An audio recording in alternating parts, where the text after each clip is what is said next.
Hello everybody, this is Fernando for Godzilla Movie News.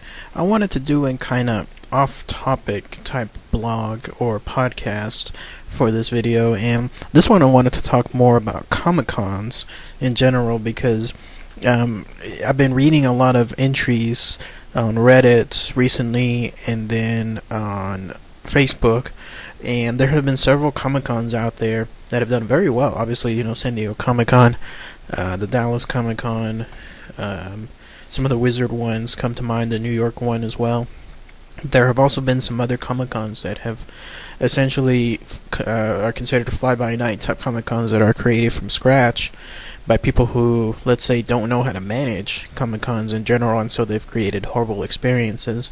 So I wanted to create this podcast just as a way to give my own best of, worst of, and that way, if those of you who have attended Comic-Cons, if you have your own, in terms of best of, worst of experiences, please list them below, share them with everybody.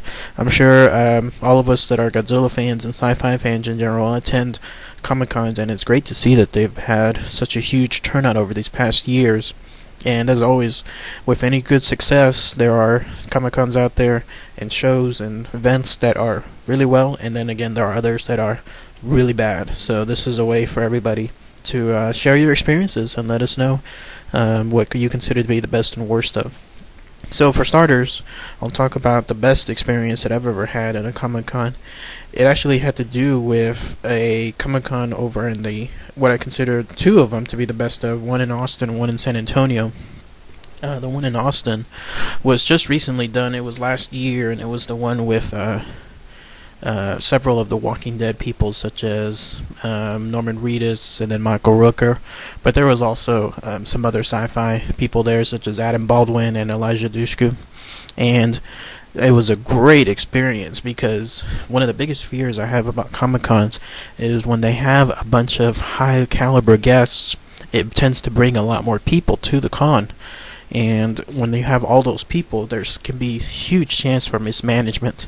I'm talking about lines being hours and hours and hours long, people not knowing where to go, misinformation, people being canceled, refunds not being given, stuff like that. But Wizard, my hat's off to them.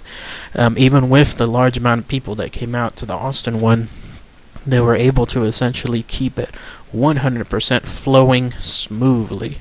And I was hugely surprised because, again, Austin is not as large as a metropolitan as, let's say, Dallas or any of the other major cities out there, but it does have a sizable population. And when it came to trying to get in, even if you purchased tickets beforehand, I was scared that we would have to wait hours just to get into the building.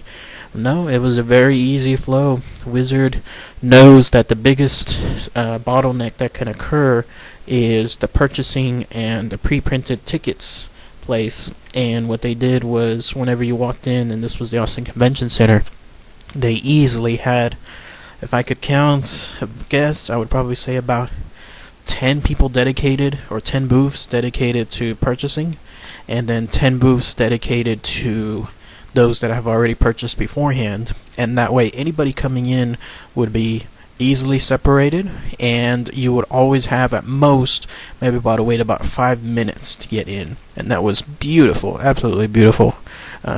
Anything involving Wizard, if any other conventions want to know their success, is to start off well, make it a good experience at the beginning, and that is avoid that huge bottleneck. Also, what I loved about that experience was that inside, Wizard did not go cheap when it came to the convention. And what I mean by cheap is they pretty much leased out the entire floor of the Austin Convention Center. Anyone who knows who's been there knows that that is a huge place, but it can be rented or leased in parts. And in this case, they decided to lease out the entire floor, and that liberated so much space for the vendors and so much space for the celebrities.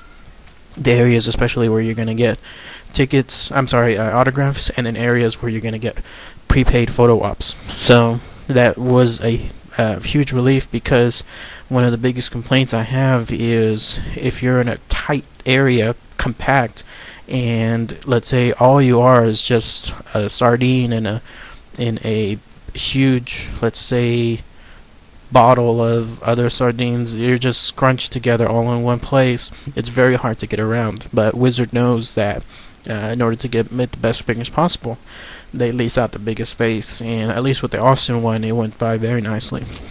I was able to check out all the vendors at my own pace. I could move fast, I could move slow if I wanted to.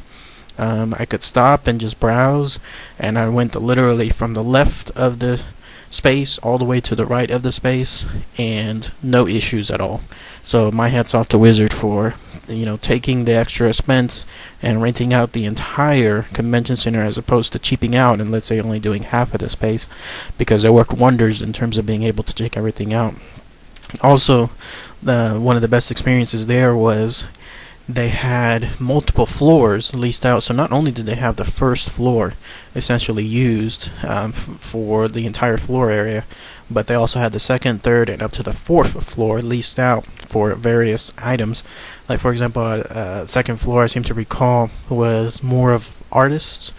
Some of the artists that were there were, so if you wanted to, let's say, get some artwork done or get some autographs from artists, then you didn't have to mingle in with a tightly compact area filled with, let's say, regular celebrities and regular vendors. No, you had a floor for that. Then another floor was for more smaller Q&As, and then finally the fourth floor was, I think it was the fourth or the third, I can't remember which one, but one of the ones had the grand auditorium, which was for the large Q&As for the big celebrities.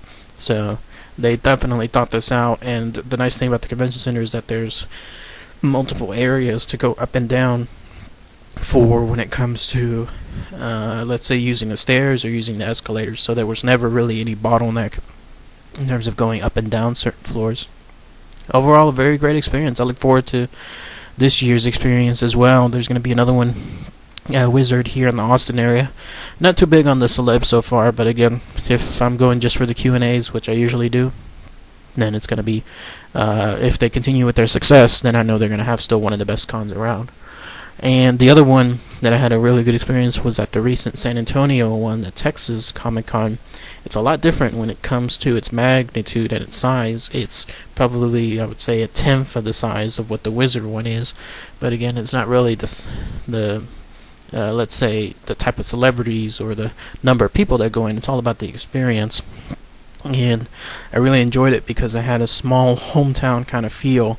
It was absolutely a, let's say, I guess you could call it a fan-centric event. It wasn't something involving like a giant corporation or giant businesses all banding together. This was something just done by somebody and his family working to make sure that others that are like them in terms of comic book fans and sci-fi fans could get together for a weekend and enjoy all these things together. So, and I love the homegrown feel of it. It was a place where you could go.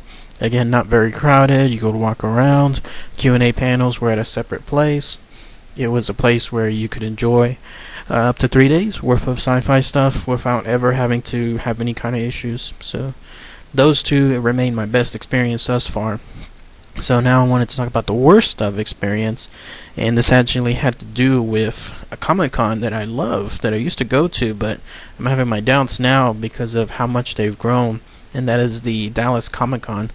The Dallas Comic-Con has been going on for multiple years, and I've gone with them for several years now, I think since about 2009, because they usually host 3 events on a yearly basis, so multiply that by several years and you know that I've been a fan of theirs for a long time.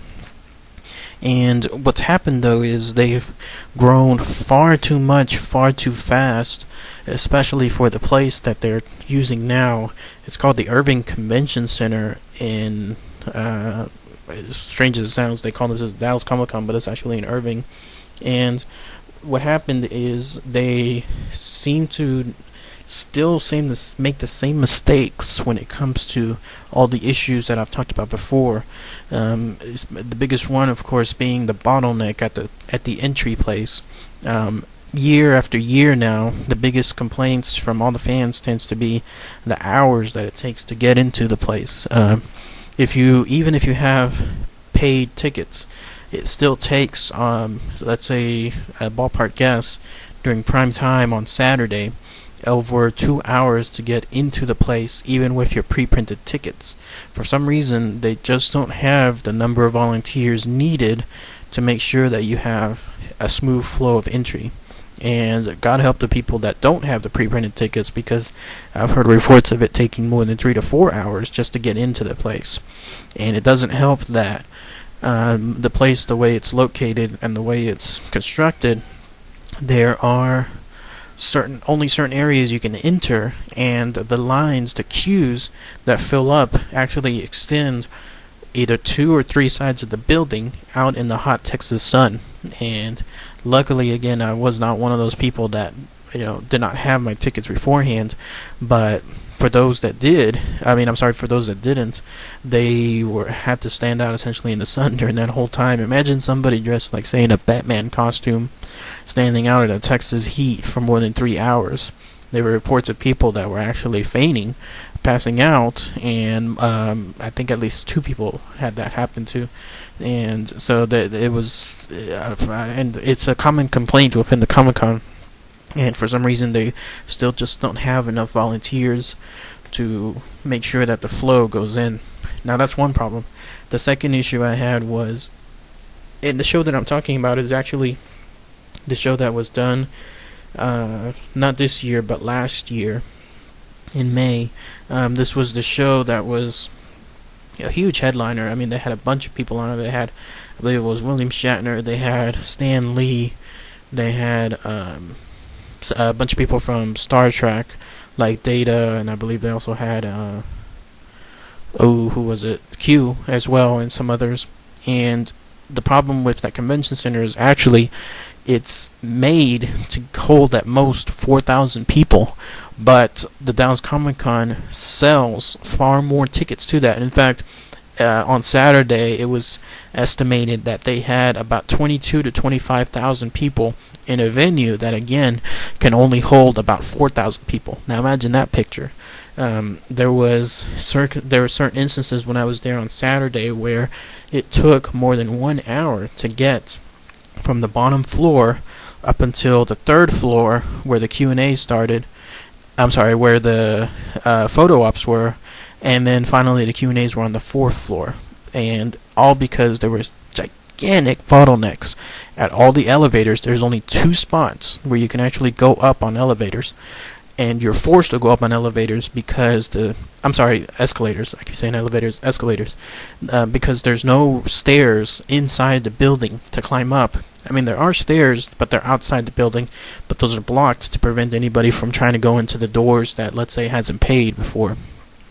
So you had the escalators that had a huge, absolutely gigantic bottleneck, and there are pictures out there where it takes, you'll see some examples of people that, let's say, crowded around the area just to get up. And it was quite funny because sometimes when you went up those escalators, you had as much traffic on the 1st floor as you did on the 2nd and 3rd. So the escalators are pushing people onto the end of the escalator while it's still clogged, and you have no choice but to run into people. And it created some funny circumstances, but still. And all it was all day long was just waiting in queues for photo ops, waiting in queues for Q&As, waiting in queues for autographs, even waiting in queues for food, water, essentially, even to go to the bathroom. And that was a horrible experience. Again, the huge mismanagement on the number of tickets sold and on the key areas where bottlenecks could occur. So that's what I consider the worst experience I've ever had. And unfortunately, it's kind of tainted me going back. I have gone back, but strictly only on a Sunday when it's the least populous day. And even this year, with their main event coming up, let's say later on this year in October, I still have my doubts. So, anyways, just anybody that has gone to Comic-Con, share your experiences. Best of, worst of, list examples, best celebrity greetings, worst celebrity experiences. By all means, post them on here. That's for you all here. So, as always, thank you for listening to my podcast, and I'll be sure to post some more soon. Take care. Bye.